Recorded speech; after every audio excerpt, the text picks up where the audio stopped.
받을 하나님의 말씀 이사야 46장 4절 말씀. 이사야 46장 4절 말씀. 우리 한 목소리로 읽겠습니다. 시작. 너희가 노년에 이르기까지 내가 그리하겠고 백발이 되기까지 내가 너희를 풀 것이라. 내가 지었은즉 내가 업을 것이요 내가 두고 구하여 내리라. 아멘. 인사합시다. 참 잘 오셨습니다. 하나님이 기뻐하십니다. 손을 한번 잡아주시고 큰 은혜 받읍시다. 사랑하는 성도 여러분, 오늘 하나님께서 우리에게 주신 본문 4절 말씀을 읽어보겠습니다. 시작. 이르기까지 내가 그들을 하겠고 백발이 되기까지 내가 너희를 품을 것이라. 내가 지었은즉 내가 품을 것이요 내가 두고 구하여 내리라. 아멘. 이 말을 요약을 한다면 너희가 내게로 돌아오기만 하면 너희가 백발이 되어 노인이 될 때까지 내가 너를 품어주마. 아멘 하는 사람. 아멘. 내가 너를 업어주마. 그리고 내가 너를 구해주마 라고 약속했습니다. 이보다 더 좋은 말씀이 어디가 있겠어요? 내게로 돌아오기만 하면 하나님께서 업어주신다는 거예요. 아멘. 하나님께서 품어주신다는 거예요. 아멘. 그리고 안아주시고 우리를 구원해 주신다고 말씀했습니다. 그런데 많은 사람들이 하나님께 돌아오지 아니하고 우상을 섬겨요. 불교를 믿는 사람들은 절에를 가고, 유교는 또 향교로 가고, 신두교를 믿는 사람들은 소를 숭상하면서 섬기는 것입니다. 그래서 하나님께서 하시는 말씀이 우리에게 내게 돌아오라 라고 말씀했어요. 그런데 저들은 불교에 다니면서도 유교를 다니면서도 방법이 다를 뿐이지 종교는 다 같다 이렇게 말을 합니다. 사랑하는 성도 여러분, 이 말에 하나님께서 기가 막혀 가지고 5절에서 이렇게 말씀을 해요. 5절에서 말하기를 뭐라고 말합니까? 하나님께서 우리에게 말씀하시고 우리에게 돌아오라고 말씀을 하시는데, 너희가 나를 누구에게 비하며 누구와 짝을 하며 비교하느냐라고 이렇게 말씀을 하고 있어요. 그러면서 그의 실상을 말씀하는데 1절에 보니까 벨은 엎드려졌고 누구는 구부러졌다라고 말씀했어요. 여기서 벨은 바벨론의 최고의 신을 벨이라고 말하고, 누구는 바벨론의 두 번째 신인 학문을 감장하는 신을 말하고 있습니다. 그런데 그들이 정말로 신뢰했던 강대국 바벨론의 신인 벨은 엎드러져 자빠졌고 누구는 구부러져 버렸습니다. 그런데도 감히 나를 누구와 비교하며 누구와 똑같다고 하느냐 그러면서 2절에 말씀하여 그들은 구부러졌고 그들은 일제히 엎드려졌으므로 그 짐을 구하여 내지도 못하고 자기들도 잡혀갔느니라 말씀하시면서 우상의 실상을 하나님께서 6절에서 7절까지 잘 나열해 주셨는데, 사람들이 주머니에서 금을 쏟아내며 오늘 겨울에 날아 도금장에게 주고 그것으로 신을 만들게 하고 그것에게 엎드려 경배했다. 다시 말하자면은 금을 가가지고 금송아지를 만들어서 그것들에게 엎드려 절을 했다는 것입니다. 7절에서 뭐라고 말했냐면 그것들을 들어 어깨에다 매다가 그의 처소에 두면 그것이 서 있고 거기에서 능히 움직이지도 못해요. 움직이지도 못할 뿐만이 아니라 부르짖어도 능히 대답도 못하고 고난을 받아도 우리를 구하여 내지도 못하는 것이라 라고 말했습니다. 이것을 시편 115편에서 4절에서 7절 말씀을 보면 그들의 우상은 은과 금이요 은과 금으로 만들었어요. 사람의 손으로 만든 것이라 라고 말을 하고 그 다음에 5절에서는 입이 있어도 말하지도 못하며 눈이 있어도 보지도 못하며 귀가 있어도 듣지도 못하고 코가 있어도 냄새도 맡지 못하며 손이 있어도 만지지도 못하고 발이 있어도 걷지도 못하고 목구멍이 있어도 작은 소리로차 내지 못한다 라고 이렇게 말씀을 했습니다. 그것이 바로 너희들이 섬기는 우상의 실상이라 라고 말씀했어요.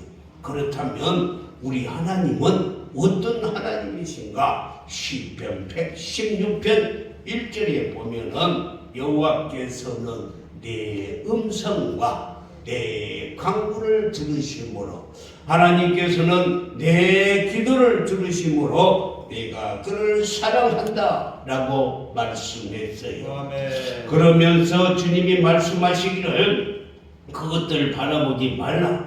다 똑같은 것이 아니고 그것들은 다 가짜고 그것들은 다 짝퉁이라는 것입니다. 그러면서 뭐라고 말씀했어요? 그것들에게 속하지 말고 내게로 돌아오라. 그리하면 내가 너희를 품어주마, 안아주마, 업어주마, 구해주마 라고 말씀했어요. 그런데 우리는 이런 생각을 해봅니다. 많은 사람들이 하나님을 버리고 우상을 만들어서 거기에서 절하고 숭배하면 내 마음 같으면은 그걸 다 뒤집어 엎어버리고 다 발로 밟아버릴 것인데 그런데도 사랑이 많으신 하나님은 내게 돌아오라고 말씀하시면서 너희가 돌아오기만 하면 내가 품어줄게, 안아줄게, 구해줄게 이렇게 말씀하시는 거예요. 아담과 하와가 하나님을 향해 등을 돌리고 갈 때에 하나님께서 뒤따라 가시면서 아담아 네가 어디 있느냐 하고 찾으면서 도망가서 숨어요. 그런데도 하나님은 짐승을 잡아가지고 가죽옷을 지어 입혔어요. 여러분들은 이해가 갑니까? 그것이 하나님의 사랑이고 하나님의 마음이라는 것입니다. 왜 하나님께서 그렇게 우리를 예탁에 찾을까? 오늘 본문 4절 말씀을 보니까 내가 지었은즉 하나님이 저와 여러분을 지었다는 것입니다. 다시 말해서 하나님께서 저와 여러분을 낳았다는 것입니다. 이유는 딱 하나예요.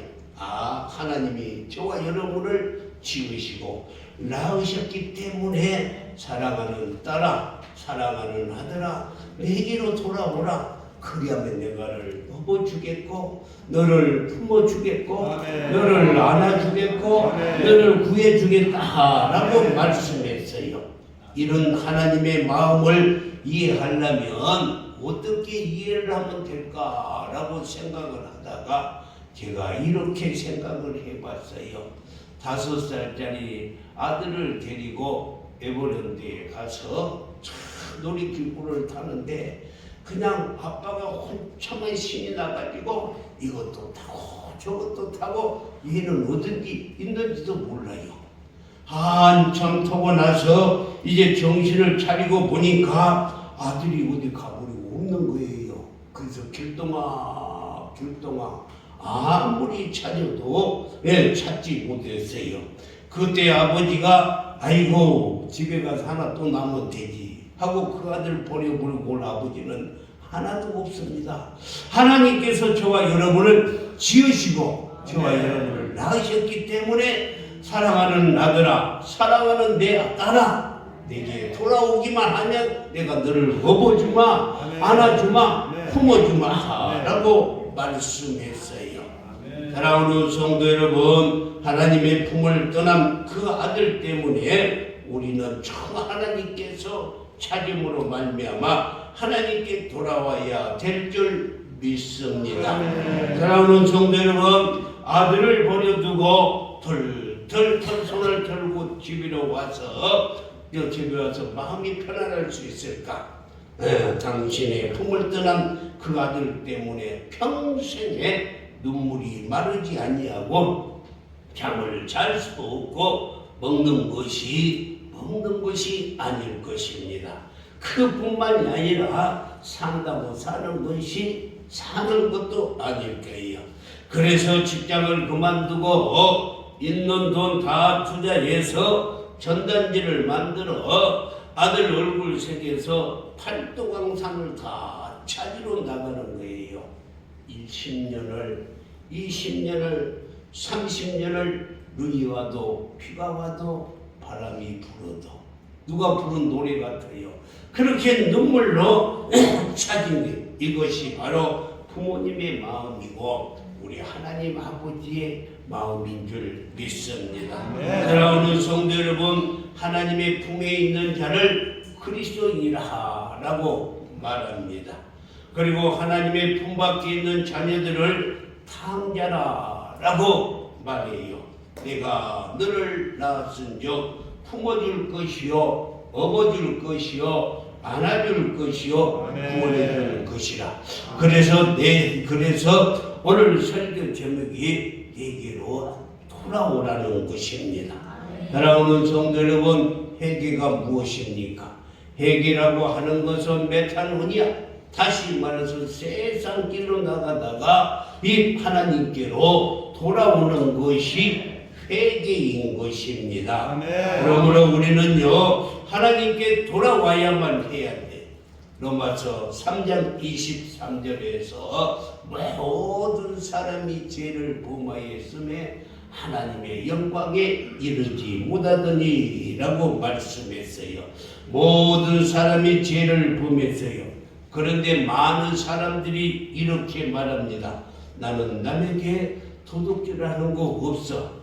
사기친 일 없어. 그렇다고 살인한 것도 없다고 하면서 죄 없다고 할 건데 사실 죄가 뭐냐면 나를 지어주시고 나를 낳아주신 아버지 하나님 아버지를 덩기고 멀리 떠나는 것이 죄예요. 죄. 그런데 그 하나님을 하나님으로 인정하지 않습니다. 자녀로서 그것이 가장 큰 죄예요. 그런데도 아버지는 집 나간 자식이 돌아오기까지는 절대로 행복하지 못하는 것입니다.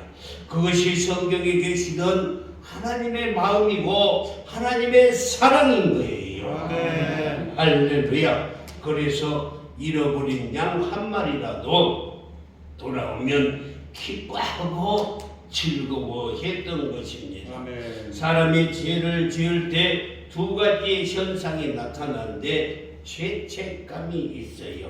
사람에게만 하나님의 품을 떠날 수도 있고 하나님과 함께 할 수 있는 자유의지를 주었는데 그 책임은 반드시 내가 져야 돼요. 이런 나무나 모든 것들은 사람이 갖다가 옮겨서 심어야만 옮길 수가 있어요. 내 사람은 내가 가고 싶으면 가고 오고 싶으면 오고 자유의지를 주셨어요. 또 죄 때문에 오는 것이 오염인데 아담과 하와가 하나님으로부터 등을 돌리고 마귀를 따라가는 그 순간 부부 관계가 깨져서 하나님이 주신 저 아내 때문에 죄를 지었습니다. 하나님 저 뱀 때문에 죄를 지었습니다. 이러고 또 이 형제가 시기하고 살인하고 계속적으로 부패하고 오염되어서 죄의 바다에 빠져서 허우적거리고 저주의 늪속에서 살게 되는 것입니다. 사랑하는 성도 여러분, 자기가 낳은 자식들이 죄에 오염되어서 죄의 바다의 저주의 늪과 불행의 늪속에서 헤매일 때 하나님이 가장 괴로워하신다는 것입니다. 그래서 그 하나님이 오늘 또 마태복음 11장 28절에서 수고하고 무거운 짐진 자들아 다 내게로 오라 내가 너희를 쉬게 하리라 하고 십자가 언덕에서 두 팔 벌리고 집 나간 탕자를 부르시고 계시는 것입니다. 사랑하는 성도 여러분, 세상의 모든 종교는 이렇게 말해요. 네가 지은 죄 네가 해결해라 라고 말합니다. 그래서 이 죄를 너희가 해결하는데 공적을 쌓든지 마음을 닦아서 열반에 이르게 하든지 네가 범죄한 죄는 반드시 네가 해결해라 라고 말하고 있어요.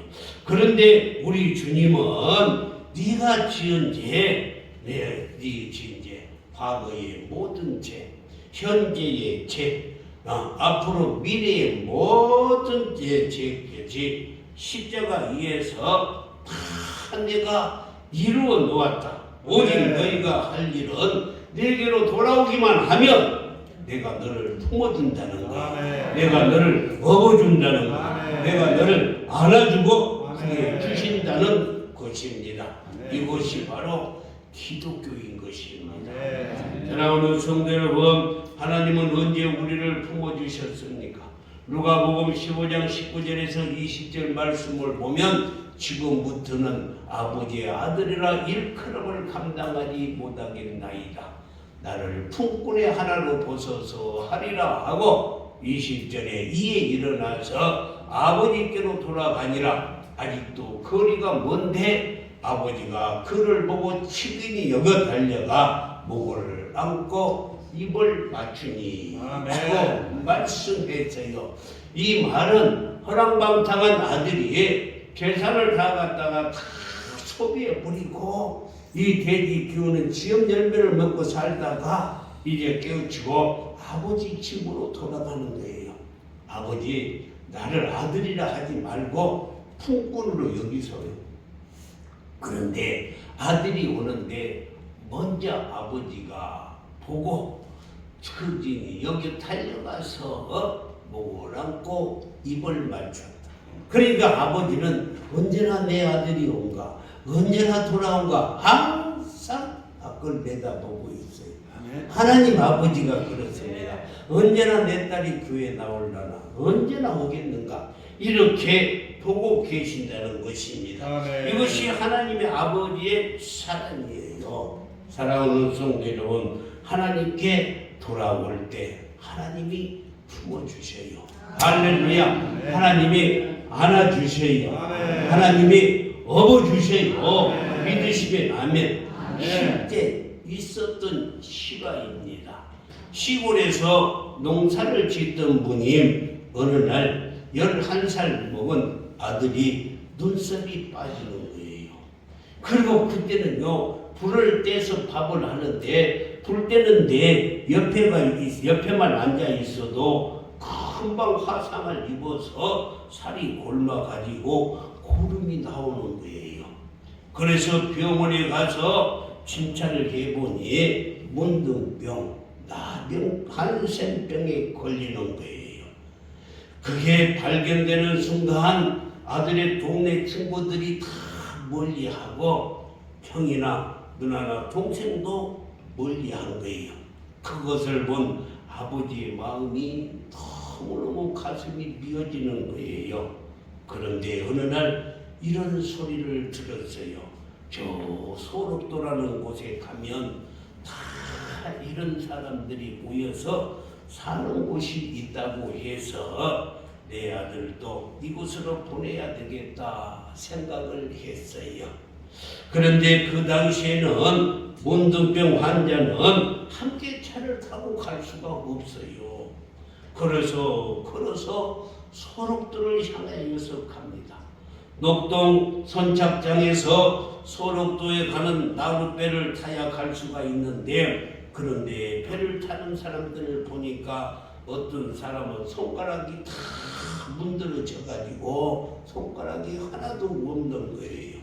어떤 사람은 코가 문드러져서 콧구멍만 덜렁 뚫어져 있고, 어떤 사람은 눈썹이 다 빠져버렸는데 내 아들이 저런 사람들과 같이 살 것을 생각하니까 가슴이 미어지는 거예요. 그래서 아들이 야, 사는 것보다 차라리 죽는 게 낫겠다.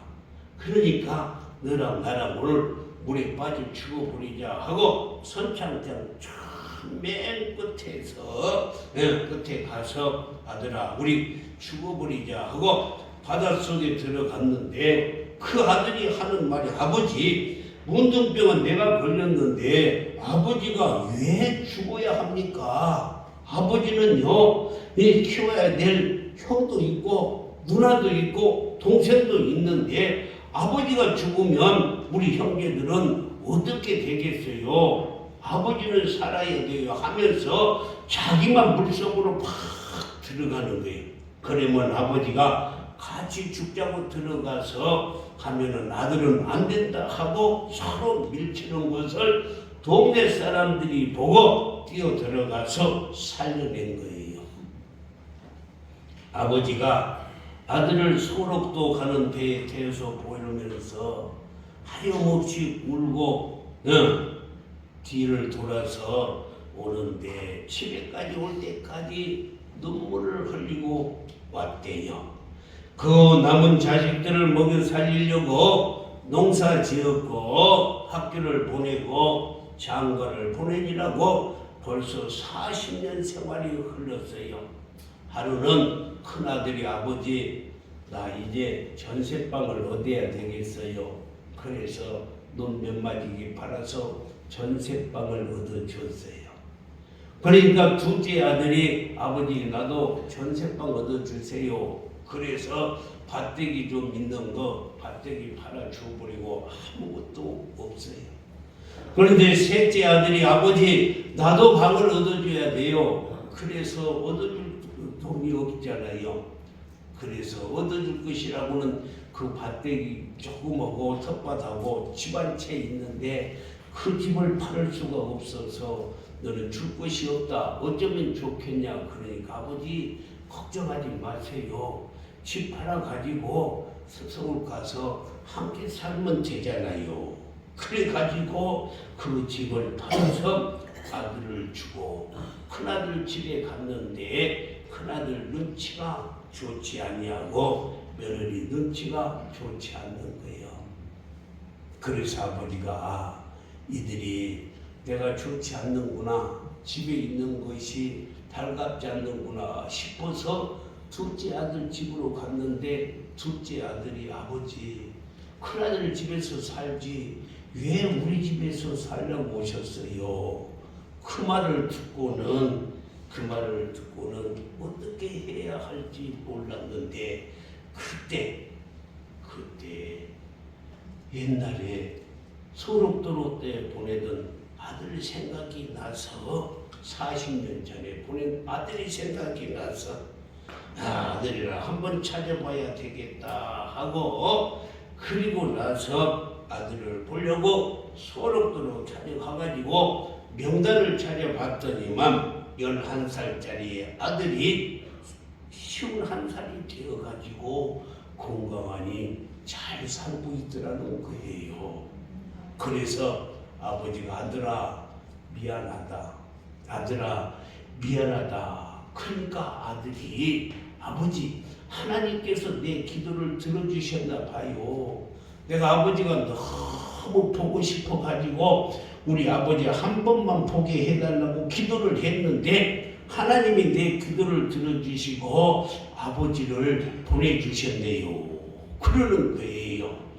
그러니까 자식을 보낸 나를 너는 지금도 나를 아버지라고 생각하느냐. 그러니까 아들이 아버지 그런 말씀 절대 하지 마세요. 아버지가 아니었으면 내가 어떻게 태어났었으며 아버지가 아니었으면 내가 어떻게 이 소록도까지 와가지고 치료받을 수 있겠어요 하면서 아버지 이 아내가 아버지의 며느리입니다.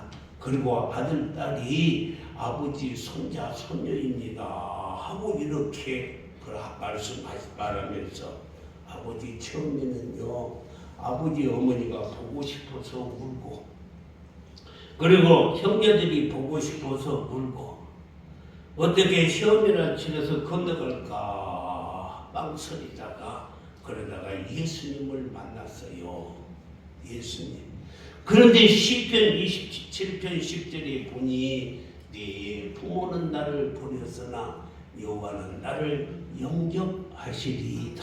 아멘. 영접하시리니 그분이 나를 업어주셨고 그분이 나를 품어주셨고 그분이 나를 안아주셨고 그분이 나의 병을 고쳐주시고 그리고 나를 외롭지 않게 해주셨어요 라고 말하는 것입니다. 사랑하는 성도 여러분, 아버지 이제 우리 헤어지지 말고 여기서 함께 삽시다. 여기는 공기도 좋고 사람들이 인심도 좋아요. 그때 아버지가 대성통곡을 하면서 건강하게 생긴 아들, 대학교까지 보내서 전세방까지 다 얻어주는 아들들은 내가 싫다고 하는데 이곳에 버린 자식이 나와 함께 살자고 하니 너무너무 감동받아서 거기서 함께 살았다는 것입니다. 사랑하는 성도 여러분, 그런데 우리 여호와 하나님은 내가 너를 지었다. 내가 너를 낳았다. 내가 너를 낳았다. 내가 진짜 너의 아버지다. 그러니 내게로 돌아오기만 하면 내가 품어줄게, 안아줄게, 업어줄게, 살려줄게, 무너진 경제도 살려줄게, 병든 몸도 치료해줄게. 언제까지? 내가 노년이 되어서 백발이 되기까지 항상 함께 해주고 도와주마 라고 말씀했어요. 이것이 바로 복음이요 기쁜 소식이요 굿뉴스인 줄 믿습니다. 할렐루야. 사랑하는 성도 여러분, 이제 제 이야기를 한번 해보겠습니다. 5살 된 큰아들이 원인도 모르게 아프기 시작한 거예요. 그렇게도 하나님께서 혜인아 돌아오라. 또 사람들을 통해서 너는 예수 믿어야 돼. 우리 어머님이 항상 너는 예수 믿어야 된다. 하나님이 너를 얼마나 사랑한지 모른다. 그럴 때 하나님께서 그렇게 찾을 때 고집 부리고 가지 않았어요. 그럴 때만 하나님께서 5살 된 아들을 하나님께서 데려가 버렸어요. 하나님께서 데려가셨어요. 죽어가는 아들 모습을 보면서 나는 환상을 보았습니다. 하나님께서 큰 새 마포에 쌓여서 이렇게 쌓아가지고 천국으로 이렇게 올라가는데 그곳에 아들이 올라가서 뛰어노는데 풀밭인데 크로바 풀밭이에요. 제가 봤을 때. 그때 하나님의 음성을 들었습니다. 사랑하는 아들아, 네가 사랑하는 아들이 바로 이 천국에 와 있다. 너도 예수 믿고 내게로 돌아오기만 하면 내 아들을 천국에서 만날 수 있단다. 그 음성에 그래 사랑하는 아들을 만나려면 나도 예수 믿어야지. 예수 믿어야지. 그리고 예수 믿었더니만 하나님께서 주의 종으로 세워주셨어요. 아멘. 1984년 8월 23일 지금으로부터 꼭 40년 전 일입니다. 예, 40년 전 일인데 그때 가슴의 상처가 여러분요 부모님이 돌아가시면 저 산에다 묻고 49일 되면 다 잊어먹어버려요. 49일 들이면 다 잊어먹어버려요. 그런데요 자식이 죽으면 가슴에다 묻어요. 가슴에다. 자식을 가슴에 묻은 지 40년이 되었는데도 매년 8월달만 되면 나도 모르게 마음이 아프고 미어지고 지금도 힘들어요. 지금도. 나는 이 마음이 하나님의 아버지의 마음이라고 생각을 합니다.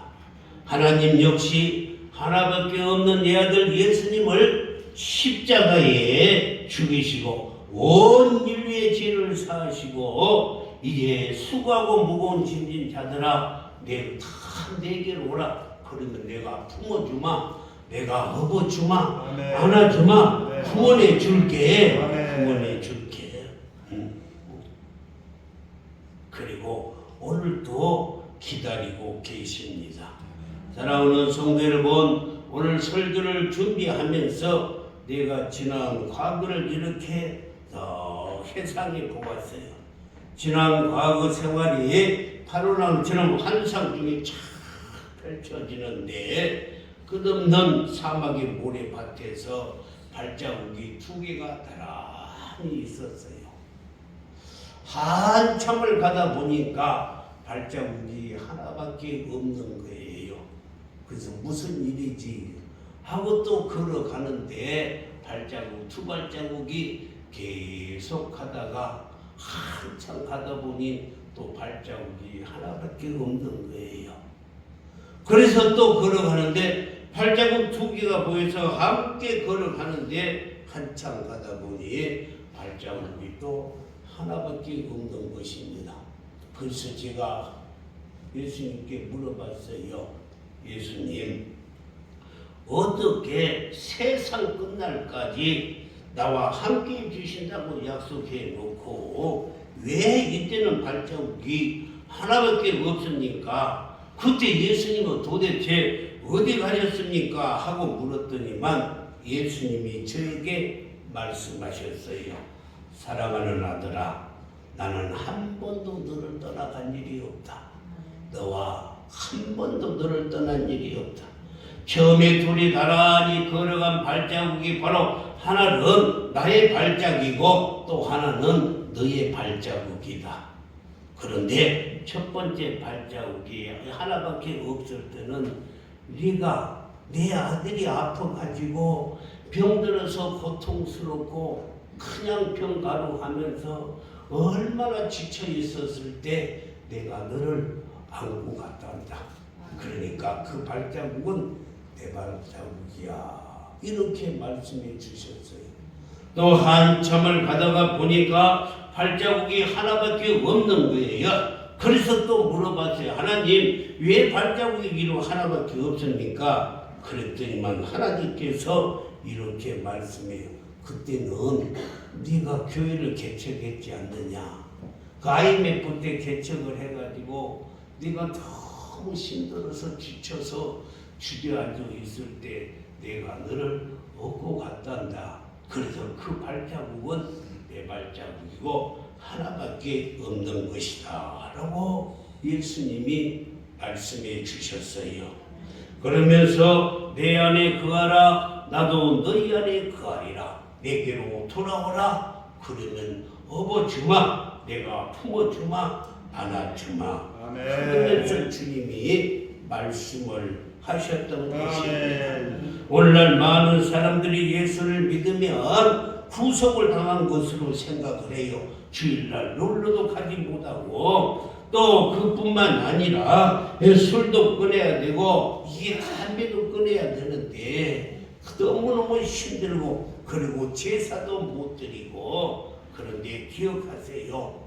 고린도후서 3장 17절에 보면은 주의 영이 계시는 곳에는 자유함이 있느니라. 할렐루야. 우리가 예수 믿으면 자유함이 있어요. 아무 때라도 이사해도 됩니다. 아무 때라도 주일날만 하고 아무 때라도 이사하면 되는 거예요. 요한복음 8장 32절에서는 진리를 알지니 진리가 너희를 자유케 하리라. 예수 안에 자유가 있어요. 사랑하는 성도 여러분, 사람들은요 참 세상을 살아요.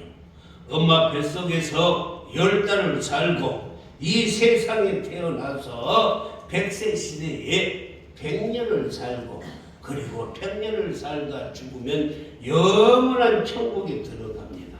그런데 엄마 뱃속에 있을 때는 이렇게 좋은 세상을 몰라요. 그래가지고요 엄마 뱃속에서 나올 때는 안 나오려고 얼마나 버티니까 의사가 하는 것이 배를 갈라요. 하는 수 없이. 그래가지고 나오면은요 그래도 울어요. 한참 울다 세상을 봤더니 너무너무 좋은 거예요. 그래서 갓난 아이들이 방긋방긋 웃는 것이 그래서 웃는 거예요. 내가 하는 말이지만은 아멘 좀 해줘요. 아멘. 얼마나. 그리고 이 세상에 태어나서 100세를 살아요. 얼마나 살기 좋습니까? 그런데요 죽을 날이 되면은 죽기 싫어서 죽으면 끝난 줄 아니까 안 죽으려고 나 안 죽어 더 살아야 돼 못 가 하면서요 발버둥을 치는데 여러분요 죽으면은요 천국 가는 것이에요. 할렐루야. 그러니까 나이가 80대 90세에 100배에 가까운 여러분 어떻게 죽을까 걱정하지 마세요. 또 죽지 않으려고 발버둥 치지 마세요. 설교를 들으면서 속으로 그런지 모르겠어 너나 그래라. 너나 그래. 여러분요 잘 들으세요. 주님이 말씀했어요. 내 안에 거하라 나도 너희 안에 거하리라. 할렐루야. 내게로 돌아오면 내가 품어주겠다. 안아주겠다. 업어주겠다. 믿으시면 아멘. 이것이 여러분을 사랑하시고 애타게 기다리신 진짜 우리의 아버지 하나님의 마음인 줄 믿습니다. 그렇다면 여러분의 가족 중에 아직도 하나님께로 돌아오지 않는 분 계십니까? 꼭 전해주세요. 오늘 우리 목사님이 이렇게 설교하셨어요 라고 이렇게 말씀해 주세요. 야 예수 믿고 하나님께로 돌아오기만 하면 하나님이 너를 평생 업어준단다. 너를 품어준단다. 너를 안아준단다. 너를 지켜준단다. 너를 보호해준다. 이렇게 오늘 우리 목사님이 말씀하셨다고 전해주세요. 이것이 바로 전도인 줄 믿습니다. 기도하겠어요. 하나님